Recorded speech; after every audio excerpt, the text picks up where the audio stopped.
चलिए दोस्तों, कहानियाँ तो बहुत पढ़ी हैं, बहुत ऐसी कहानियाँ हैं जो किसी भी कहानियाँ के माध्यम से आदमी जब एक बार ठोकर खाता है, 2 बार ठोकर खाता है, 3 बार ठोकर खाता है, फिर भी बहुत कुछ सीखने को भी मिलती है, बहुत कुछ सीख भी जाता है। कुछ हम दूसरों के कहानियों से तो कुछ अपने कहानियों से भी सीख जाते हैं।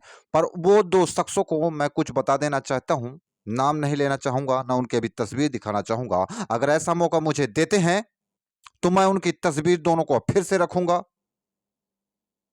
और फिर से उनकी कहानियों को मैं स्टार्ट करना चालू कर दूँगा।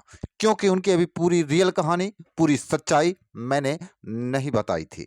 इसीलिए मैं दोस्तों नहीं चाहता हूँ कि मैं उनकी कहानियों को बार-बार दोहराऊँ और उनकी कहानियों को बार-बार रखूँ। तो चलिए कुछ संक्षेप में ही मैं बात करना चाहूँगा और कुछ संक्षेप में ही समझाना चाहूँगा कि आप जब भी किसी भी प्लेटफ़ॉर्म में हैं या किसी भी काम में हैं या किसी प्रेम कहानी में हैं या किसी भी काम को टारगेट कर रहे हैं, तो ना आप अपने काम को धोखे में रखिए, ना धोखा दीजिए, ना अपने आप को धोखा दीजिए या अगर किसी के अगर ज़िंदगी में जुड़े हैं, उसको भी धोखा मत दीजिए।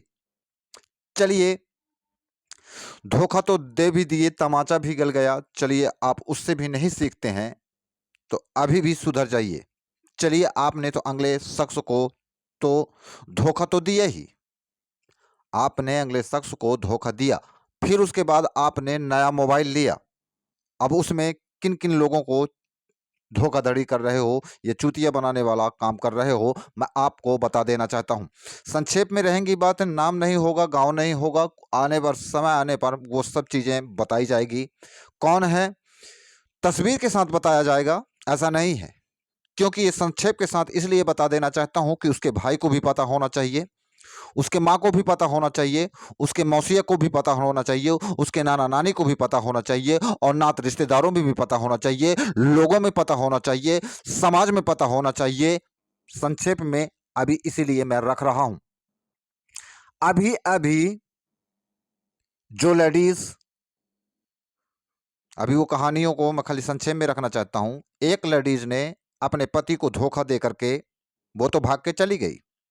पर अपनी गलतियों को नहीं सुधारी और मायके में जाकर के एक नया मोबाइल लिया गया है। समझना दोस्तों। अब यहाँ तो धोखाधड़ी करके मान लीजिए अपने वहाँ ससुराल से तो चली गई, पर चक्कर इनका देवर भाभी का था गेम। गेम था देवर भाभी का। गेम था देवर भाभी का। है ना? तो गेम इन दोनों का देवर-भाभी का चलता था, तो वो तो मान लीजिए जो भाभी है, तो वो तो अपने मायके चली गई, जो देवर है, तो वो परदेश चला गया है, उसी लाइन में गया है, जिस लाइन में वो रहती है, जिससे कि उनका मुलाकात धोखा-विधोखा बाज़ार में या कहीं भी होता रहे। अब इनका गेम कैसा चलता है दोस्तों देखिए, पहले बताइए, अब ये सोचती रही होगी वो लेडीज़ कि मेरे भाई मैं तो अपने मर्द को तो चूतिया बनाई तो बनाई। मैंने अपने मर्द को चूतिया तो बनाई, लोगों को चूतिया बनाई तो बनाई, पर अब देखो चूतिया भी अब किस तरह से बनाया जाता है। अब ये कहानियाँ कम से कम 4 महीने का हो चुकी है। अब अगला शख्स क्या करती है कि नया मोबाइल लेती है और वो इस तरह से अपने पास में रखती है कि चलिए उस घर तक के लोग जानते हैं, पर लोग ना जान पाएँ, पर भैया फेसबुक है फेसबुक है तो आईडी-साईडी जो भी लगाएँगे वो तो सब आ जाता है। आप आईडी भी नहीं लगाते फिर भी तो जो शख्स है तो वो आप जब इतना चालाक हैं तो भई वो आपके कदम-कदम का तो वो रखेगा खबर ना, कि नहीं रखेगा? आपके हर कदम का वो रखेगा। तो वो क्या करती है कि देखो, बात भी करती है किससे? अपने देवर से अभी भी बात करती है। कब बात करती है? जैसे आप बाहर जाते हैं लोटा-वोटा लेकर के, तब वो लेके जाती है मोबाइल को अपने साथ में, वहाँ बात करती है। फिर चैट जो चैट करते हैं ना चैट, तो वो चैट भी करती है। वो चैट भी करती है, जिससे कि माँ को शक ना हो, भाई को भी शक ना हो, बहन को भी शक ना हो और नात रिश्तेदार को शक ना हो। वो दोनों शख्स को मैं बता देना चाहता हूँ, वो जो भाभी या देवर वाली जो कहानी है, मैं उनका नाम तो नहीं लूँगा, पर उनका नाम भी लूँगा अभी फिर से और उनकी फ़ोटो भी रखूँगा उन देवर-भाभियों को। जिस तरह से ये लोग कहानियों को ये रख रहे हैं, जिस तरह से ये कर रहे हैं, तो ये मोबाइल लेती है, चैट करती है, तो अपने माँ को भी चूतिया बना रही है, समझिएगा दोस्तों। तो मैं कहता हूँ ठीक है, अपने पति को चूतिया तो बनाई है, अभी भी छोड़ दे और उसके 3-3 बच्चे हैं। उसके 2 बच्चियाँ हैं, 1 बच्चा है, तो 2 बच्चियाँ, तो एक 13-14 साल की है और एक 12 साल की है और उसका बच्चा 9 साल का है। और इनकी कहानियां कितने सालों से चल रही थी? 8 सालों से चल रही थी। इतना चतुर थी वो लेडीज कि एमपी के अंदर वो बर्ड एक शील्ड भी उठा सकती थी। इतनी चतुर, इतनी चालाक थी कि लोगों के दिलों में पहले जगह बनाई, लोगों को दिलों को जीती। फिर इसके बाद वो अपने पति को छलती रही, लोगों को छलती रही। और आज भी इनका चैट चलता है नया मोबाइल के माध्यम से। मैं नहीं सोचता था, नहीं चाहता था कि इनकी कहानियों को मैं थोड़ा सा संक्षेप में रखूं, तो अभी तो मैं संक्षेप में ही रख रहा हूं दोस्तों। अब कहीं ऐसा ना हो जाए कि इनकी कहानियों को मुझे रियल में रखनी पड़े, क्योंकि ऐसे धोखेबाज इंसान को, चलिए एक बार धोखा हो गया, चलिए चलता है, पर क्यों इस तरह से करते हो किसी की जिंदगी के साथ, किसी के जीवन के साथ? आप अपने पति को धोखा तो दिए, पर वहां चैट चैट चल रहा है।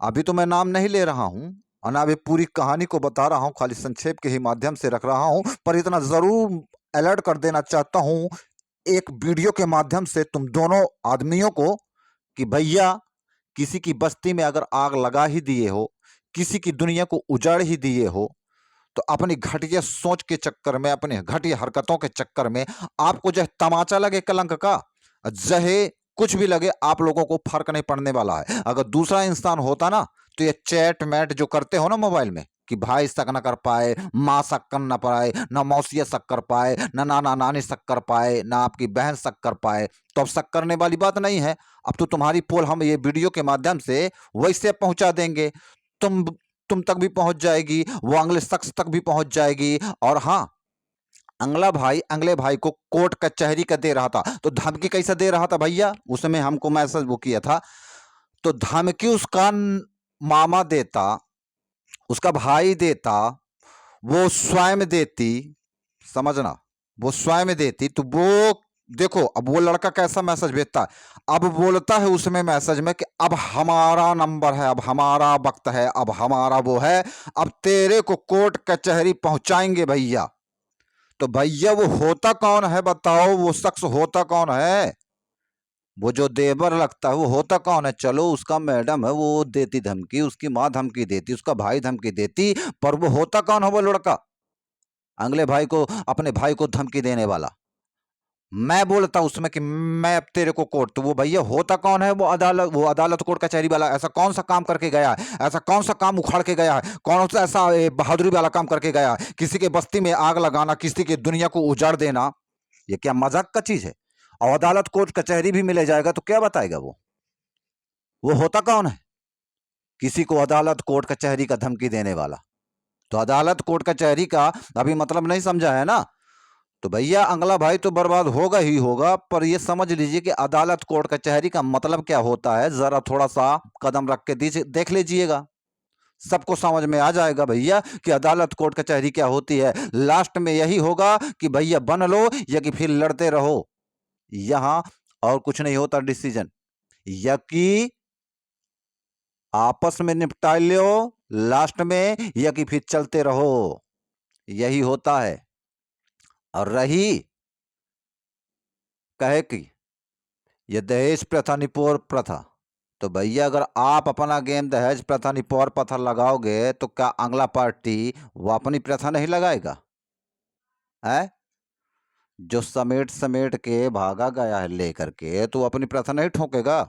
है तो इसलिए मैं दोस्तों आप लोगों को बता देना चाहता हूं कि इतनी चतुराई बताइए, वो नया मोबाइल को लेकर के वो लेडीज, वो जो देवर भाभी का जो चक्कर चल रहा है, तो बताइए अभी भी उसके बच्चे हैं, अभी भी इनका तमाशा चल रहा है। इतना बड़ा काली तमाचा लगने के बावजूद भी ये जिंदा है। न जाने मुझे, इन पे तो मुझे ताजुबता लगता है, तरस आती है कि बताइए ये कैसे शकल दिखा लेते हैं लोगों में, कैसा अपना चेहरा दिखा लेते हैं लोगों में। ये जहां भी हैं तो इनका तस्वीर एक बार मैं फिर दिखाऊंगा और फिर बताऊंगा इन लोगों को कि ये कैसे कैसे घटिया लोग हैं। अरे कम से कम जो इश्क बाजी आपने कर लिया, तो कम से कम अपने बच्चों का देखिए। वो लौंडे का क्या है, साले का वो लौंडे का क्या है? वो तो अभी छुट्टा सांड है, वो तो सिर्फ यूज करना जानता था। हैं? और तुम क्या कर रही थी बताओ? तुम क्या कर रही थी? हवा लेने आई थी? तुम्हारी नानी बोल रही थी कि वो हवा बैहर है, लोग कई लोग ऐसे बोले हवा बहियर है। अरे तो हवा बहियर पहले बताओ मर्द से नहीं मिल रहा था क्या? लड़कपन में हवा बहियर नहीं खाए थे? तो ये हवा बहियर वाला जौन ये झोंका है ना भैया, ये गलत चीज है।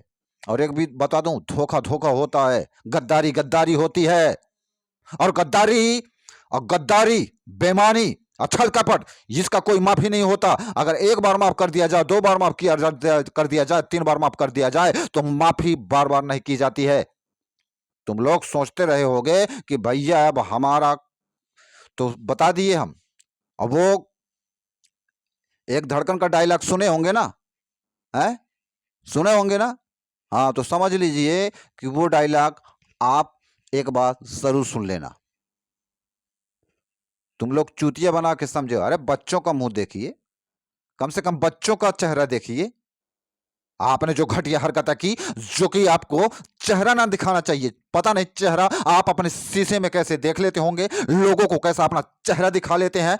आप जैसे घटिया और कलंक, जैसे कहते हैं ना, एक बार कलंक लग जाए, काली लग जाए, तो वैसे चेहरे दिखाने के काबिल नहीं होता है। पर ऐसे बहादुर इंसानों को मैं सलूट करता हूं, नमन करता हूं कि इतनी बड़ी काली लगने के बाद भी आप अपना चेहरा शीशे में देख पाते हैं, आप लोगों को चेहरा अपना दिखा पाते हैं। तो दोस्तों, अगर मेरी वीडियो अच्छी लगे तो लाइक सब्सक्राइब जरूर करिएगा और लोगों को शेयर करिएगा और मुझे कमेंट करके जरूर बताइएगा अगर मैंने इसमें कुछ गलत बोला हो।